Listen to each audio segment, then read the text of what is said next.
Yeah, you should be able to share now. Yep, just got it. All right. Can you guys see my screen here? Yes, you're good. Wonderful. Thank you. Thank you for a great introduction, Shoba. I am really happy to be here today. And thank you again to Bobby for inviting me. So, we're going to be talking about Kidney Chronicles and how sharing your story can save lives. So, at core, we always start off with our mission, vision, and values. So, our mission is to save and heal lives through donation. Our vision is that every potential donor will make a pledge for life. And our values are compassion, education, innovation, integrity, life, quality, respect, and responsiveness. And I always like to give a fun fact here. At CORE, we have quite a few conference rooms ranging in size, but every single one is named after one of our values. So when we step into that room, we're reminded to live through our values. Now, just a short introduction here. I know we all have a tie to kidney health or kidney transplant and donation. So I know we have this common connection. But why is it important to share your story? Now, over 100,000 people are waiting for their life-saving organ transplants. Now, if you were to put everybody who's waiting into a stadium, if you think about, so I am based in Pittsburgh, so one of our stadiums here, I think there's a game tonight in about an hour, Steelers Stadium. You still wouldn't have enough seats for every person who's on the national organ transplant waiting list. That's how I visualize it. They'd be flowing into the field. And kidney disease is one of the most common causes of organ failure. In fact, the national waiting list is roughly about 85% of that waiting list that are made up of those waiting for a kidney. Now, next up, I want to talk about stories because that story turns these abstract statistics into relatable experiences. If I were to tell you that one organ donor can save up to 8 lives and heal 75 others, those numbers are incredible, but they may not mean as much to you as if you know that person who's talking about donation, who's in need and waiting, or received, in fact, a kidney as well. So the power of storytelling. You might be wondering why I have a purple elephant on this screen. Now, this is one of my favorite exercises to talk about. So if I tell you not to think of a purple elephant, what are we all thinking of right now? That purple elephant, exactly. So instead of talking about the myths to dispute them by saying that's not true, what we like to do instead is tell them something that combats that myth without talking about the negative side of it. So if somebody were to tell me that they're too old to become an organ donor, instead of saying that's not true, what I would say is, in fact, have you heard about Cecil Lockhart? He was a 95-year-old organ donor who saved a woman in her 60s, and she's doing great. Now, he was also a World War II vet and a coal miner, so never say you're too sick or too old. Don't rule yourself out. And personal stories like this can bridge the gap between that need and action. And they also create empathy as well. You know, we as humans, we want to relate to one another and feeling those common ties and seeing a person who's in need and how you can help them really creates that empathy and drives you to take action. So this little boy here is Lucas, and Lucas's story inspired us to start this waiting list living donor pilot campaign. So Lucas is a former kidney recipient and or liver recipient, pardon me, and he's waiting again for another liver.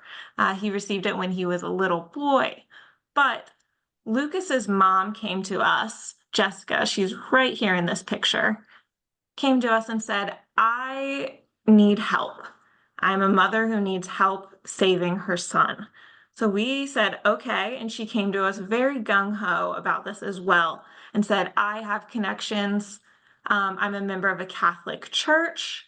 I have a friend who works at Eaton Park, and I have a friend who works in the news. And we said, all right, well, let's leverage these connections so that we can help save lives.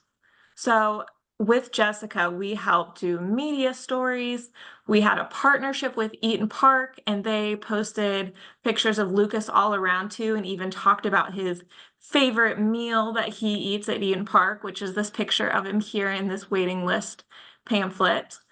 And we also made what's called a Register Me page. I heard somebody earlier talk about their website that they built.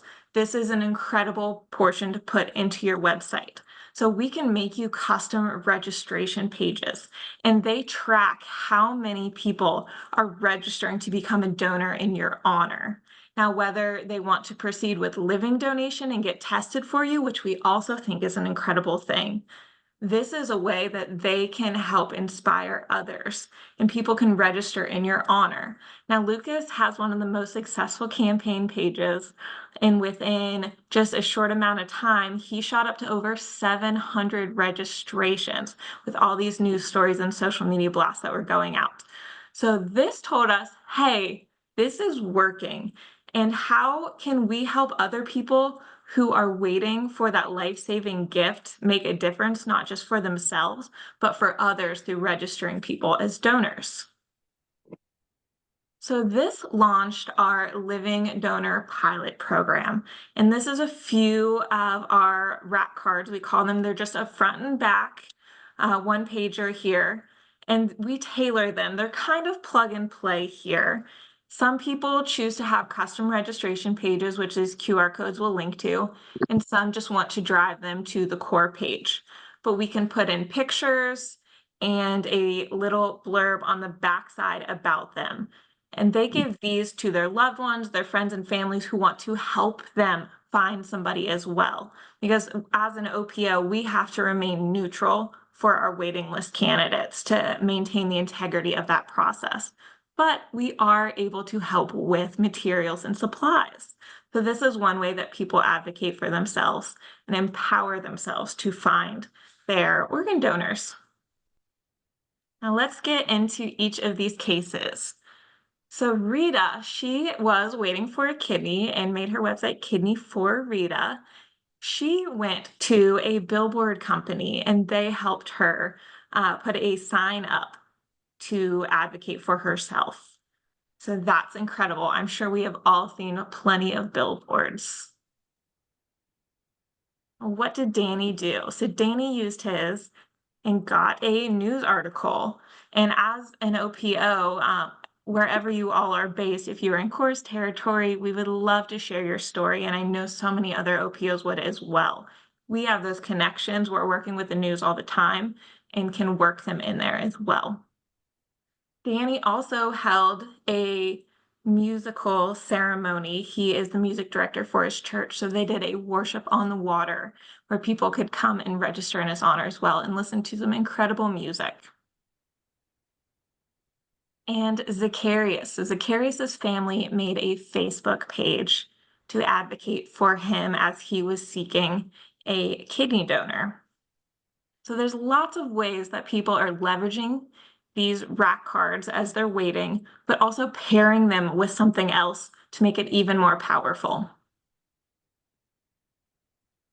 So how can you share your story? I know most of you probably know a lot of these things, but we'll go through this really quick. So the first is to be authentic and speak from the heart. We want you to be genuinely yourself because that's your superpower, is being yourself. Nobody else is more you than you. So why not use that to inspire others? We want you to prepare and stick to your story. Something that's shorter and does not go off on a tangent is going to be more empowering to others. And focus on the journey. So we offer a speaker's guide to every single one of our speakers. We also do a few live trainings every year and work one-on-one with people about how they can share their stories more effectively. Within that guide, we have almost a Mad Libs version where we can, depending on their connection, guide them towards what they should say.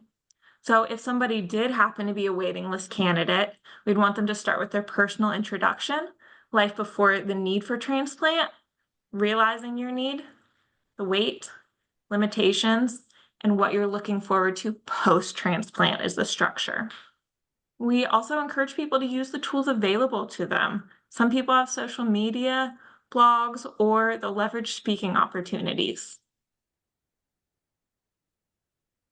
How can you amplify your story? You can partner with organizations. Earlier, I had mentioned about Lucas with Eaton Park and the Catholic Church that put out bulletins for him. This man here in the middle is Rashawn. He is incredible, and he was a youth football coach. So they used the football league to advocate for him because he gave back to his community, and his community wanted to give back to him. Now you can also collaborate with media to share your story. So we found a wonderful connection for Rashawn through Intersections, and they did a really nice lengthy piece on him that helped get his story out beyond the community that he's involved in. And you can engage your community through local events or online campaigns, just like that custom Register Me page. Makes it really simple, and I promise it's plug and play. Now, we also encourage every single person, no matter where you're speaking, no matter what platform you're using, to end with a call to action. So encourage the sharing of your own journey on social platforms. If you haven't registered as a donor yet, please register and inspire others to do the same, because you could be the voice that saves lives. And in conclusion, it takes all of us, and together we can reduce that waiting list. We want to end the wait and encourage people to give back to others through their personal stories, which could be a movement for life. So thank you. If you're not registered, I hope you are. And my call to action is I would love each of you to make your own custom registration pages. Whether you're a recipient, a living donor, a waiting list candidate, it is an incredible way to inspire others to register in your honor. Thank you all. Thank you, Sara. That was actually, I would say, an empowering speech on how stories are